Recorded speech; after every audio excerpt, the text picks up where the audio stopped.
Hoje, a nossa conversa é muito séria. Ela é sobre as casas de apostas, as bets e jogos de azar, que estão arrasando com famílias inteiras, tanto no lado financeiro quanto no lado psicológico, pois o vício em apostas e nos jogos de azar dominam o cérebro das pessoas. E o pior, não somente com os adultos, mas também com as crianças e adolescentes. Então, vem com a gente neste papo sério para discutir sobre o tema como evitar de cair nessas ciladas que são as bets, apostas e jogos de azar.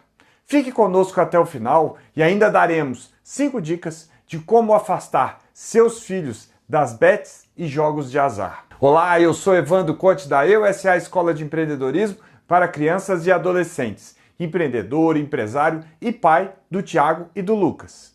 Vamos lá? Mas antes de tudo, se este conteúdo faz sentido para você, deixe o seu like, se inscreva no canal, ative o sininho, compartilhe e deixe aqui embaixo o seu comentário, pois isso faz com que este conteúdo chegue a mais pessoas e possamos dar continuidade em vídeos como este para ajudar mais pais como você. Primeiro, vamos diferenciar as bets dos jogos de azar. As bets ou apostas estão relacionadas a jogos esportivos. Então você aposta em qual time que vai ganhar, por exemplo. E os jogos de azar estão relacionados aos jogos online, em que você não tem domínio do jogo, pois depende ou do outro jogador do outro lado, se é que tem um jogador do outro lado, ou da sorte de um jogo, como um jogo de roleta, por exemplo. Você aposta se vai dar um número específico e daquela cor. E a roleta eletrônica joga a bolinha e deixa a sorte rolar e ver o resultado. Claro que o jogo estará manipulado para eles ganharem mais. No caso das bets, a casa, que é a empresa que organiza, ganha uma taxa de administração. Então, você ganhando ou perdendo, ela ganha do mesmo jeito.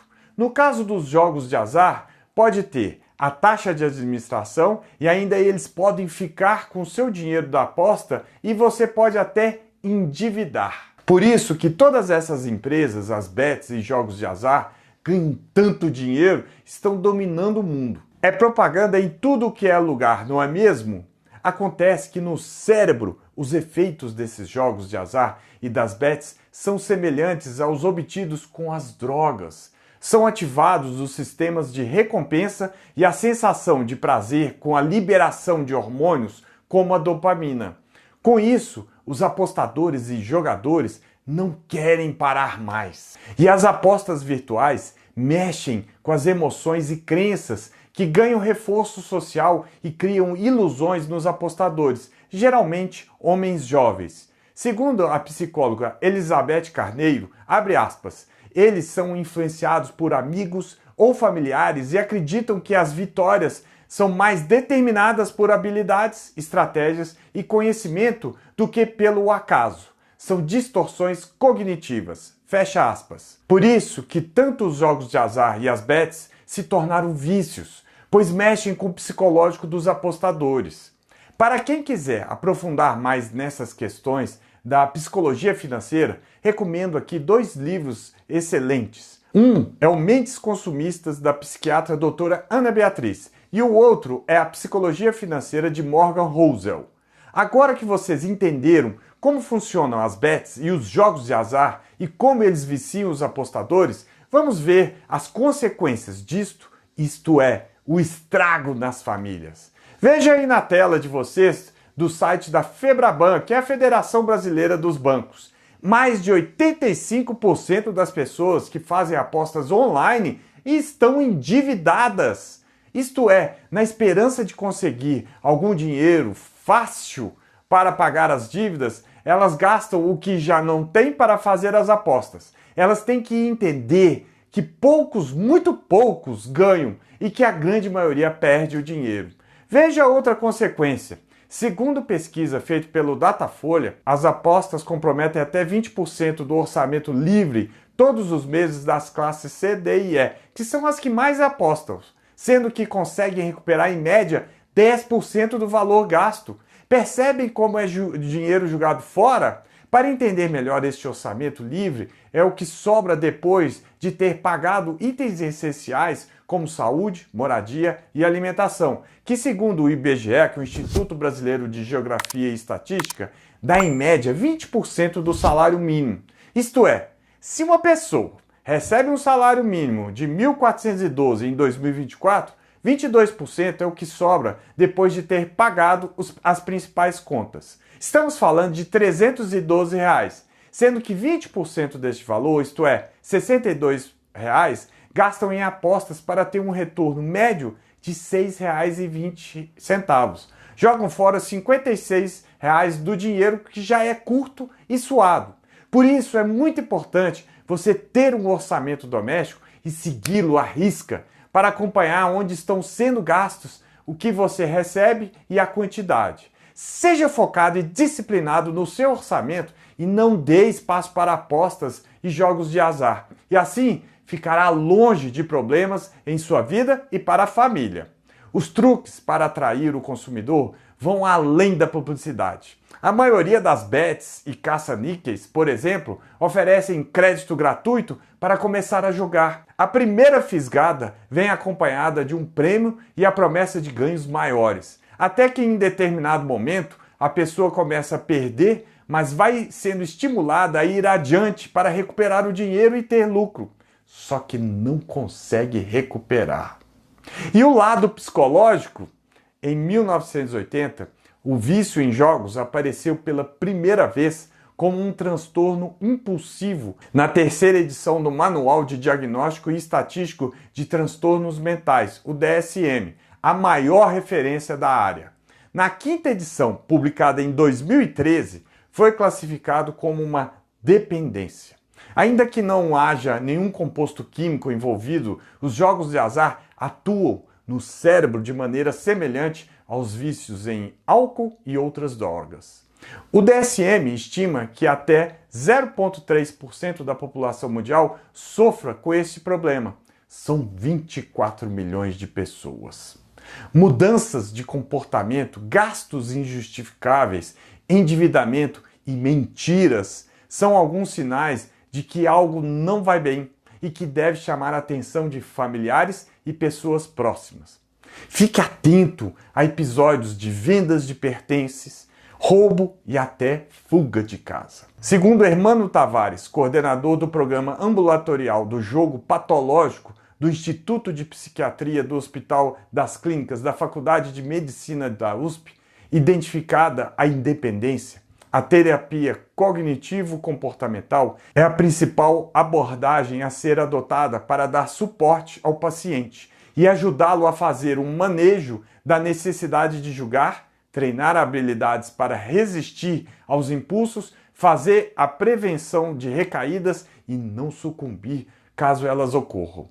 E agora, a parte que nós, pais e mães, devemos ficar muito atentos. Infelizmente, as bets e jogos de azar chegaram até as crianças e adolescentes. Veja aí na tela. Bets e jogos de azar atraem crianças e adolescentes afrontando as leis. Eles fazem anúncios coloridos, engraçadinhos que saltam aos olhos das crianças.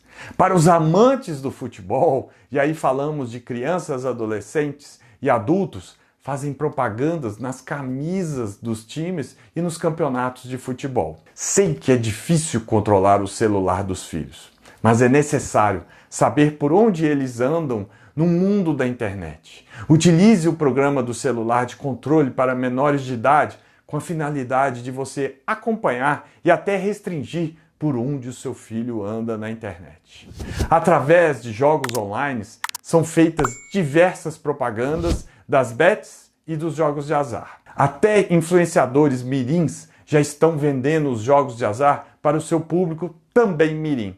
Um dos jogos mais famosos é aquele famigerado que tem o nome de um bichinho. Fique atento em relação a alguns sintomas do seu filho, como a redução no desempenho escolar e da saúde mental. Se o seu filho tem uma semanada ou mesada, ou já tem uma renda ou um montante guardado, acompanhe onde ele está gastando. Pode ser que esteja gastando grande parte e até ficando endividado. Fique atento. Vejam este relato do Gabriel, nome fictício para preservá-lo. Quanto mais prejuízo no jogo do bichinho, mais vontade de apostar Gabriel, de 16 anos, tinha. Abre aspas. Quando eu perdia, acordava querendo jogar para tentar recuperar. Isso não é bom, você se vicia. Eu ganho R$ 50 por dia fazendo um bico de descarregamento de carga de caminhão. Cheguei a perder R$ 400, o equivalente a 8 dias de trabalho. Em 1 hora, fecha aspas. Recentemente o adolescente parou de jogar. Além de se arrepender dos meses que passou apostando, não incentiva ninguém a jogar. Apesar de ter bastante gente jogando na escola, Gabriel diz que nunca jogou lá porque preferia estar em um ambiente sozinho e silencioso. Mas essa não é a realidade de um aluno do primeiro ano do ensino médio que na primeira quinzena do mês já tinha gastado mais de R$ 1.000 com o jogo do bichinho, como relata o professor de Gabriel. Abre aspas. Ao questionar se os pais não o controlavam, ele contou que a mãe gastava mais do que ele no jogo. Fecha aspas. É o que sempre falamos aqui.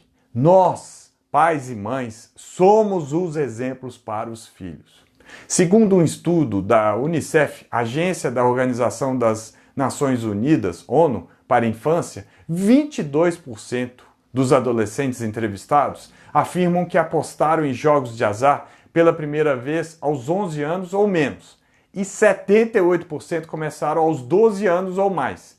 Então, pais, fiquem atentos. Trouxe a vocês o que a psicóloga Bianca Orrico, doutora em estudos da criança, recomenda para se prevenirem em relação aos jogos de azar e às bets com os filhos de vocês, e que achei muito pertinente. Vamos lá? 1. Ouvir a criança ou adolescente sobre as suas experiências com os jogos e sobre o que eles conhecem sobre o tema.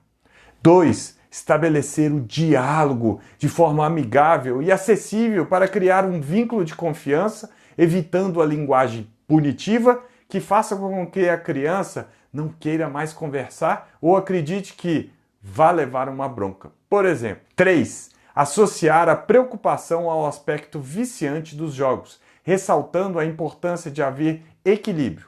Uma forma de explicar o vício é comparar a algo que a gente gosta tanto que não quer parar de fazer.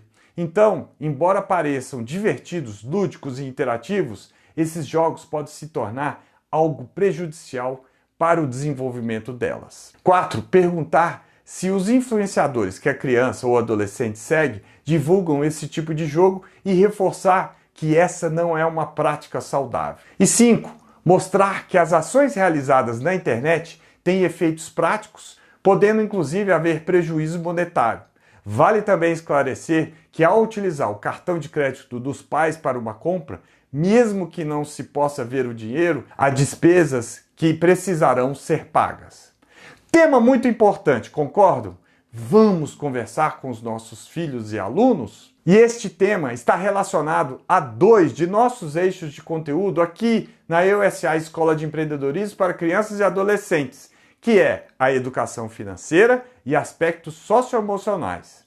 Se gostaram do vídeo, deixe aqui os seus likes, se inscreva no canal, ative o sininho, compartilhe e deixe aqui embaixo os seus comentários. Um abraço, obrigado e até o nosso próximo vídeo.